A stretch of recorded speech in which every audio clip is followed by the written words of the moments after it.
তাহলে এই বায়াতটা কি আগামী দিনে থাকবে না থাকবে না, মুছে দেবে? আজকে সারা বিশ্বের ওলামা সমাজ, অধিকাংশ ওলামারা একই কথা বলছে, আরে বায়াতের কি প্রয়োজন? কোরআনের হাদিস সামনাসামনি রয়ে গেছে, কোরআন মোতাবেক পড়বে সরাসরি আল্লাহ কথা, তবে ওসিলা আবার কি প্রয়োজন?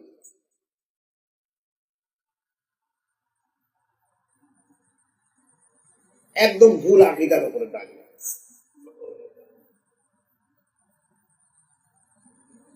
কারণ কিয়ামত পর্যন্ত বায়াত জারি থাকবে। আদম আলাইহিস সালাম থেকে শুরু হয়েছে, কিয়ামত পর্যন্ত বায়াত জারি থাকবে। শেষকালে পড়েছে ইমাম মেহেদী আলাইহিস সালাম জমিনের বুকে আসবে, উনি বায়াতের মাধ্যম দিয়ে রাষ্ট্রের ক্ষমতা আবার দখল করবে। তাদের সেলিম এসে ঠিক এই কথাটা আমি বলার জায়গায় আসছিলাম যে শেষ জামানায় ইমাম মেহেদী আলাইহিস সালামের আগমন হবে, মদিনা থেকে উনি আসবেন। এখন মদিনার মানুষ কিছু কিছু জানতে পারবে যিনি বোধহয় মেহেদী আলাইহিস সালাম, কারণ আল্লাহ রাসূল ইশারা দিয়ে গেছে ওটা ইনি মেহেদী আলাইহিস সালাম হবে। উনি ওখান থেকে গা ঢাকা দিয়ে গোপনে এসে মক্কা শহরে হাজির হয়ে যাবেন, যাতে মানুষ আমার না চিনতে পারে, কেউ ওই ঝঞ্ঝাটে জড়ায় না। এসে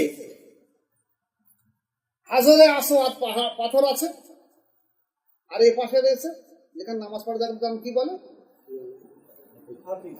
না না, যেখানে ইব্রাহিম আসল পারেস মাকামে ইব্রাহিম, এই হাজরে আসওয়াদ আর মাকামে ইব্রাহিমের মধ্যবর্তী জায়গায় উনি ওখানে নামাজ পড়েন বলে এখন ওখানকার মানুষ চিনে ফেলবে যে এই মেহেদী আলাইহিস সালাম।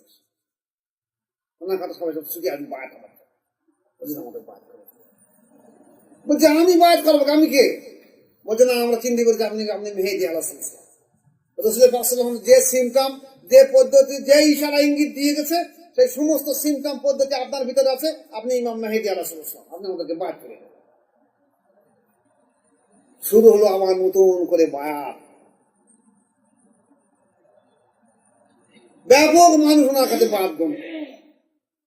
ইমাম মেহেদী আলাইহিস সালাম আমাদের এই মোজাদের তরিকায় বায়াত করাবেন। এই বায়াত গ্রহণ দেখা যাচ্ছে শাম,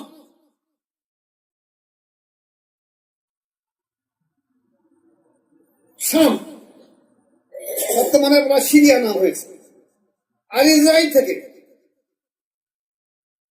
তারা সৈন্য পাঠিয়ে দিয়ে গেছে, কিসের জন্য? বায়াতের বিরোধিতা করার জন্য।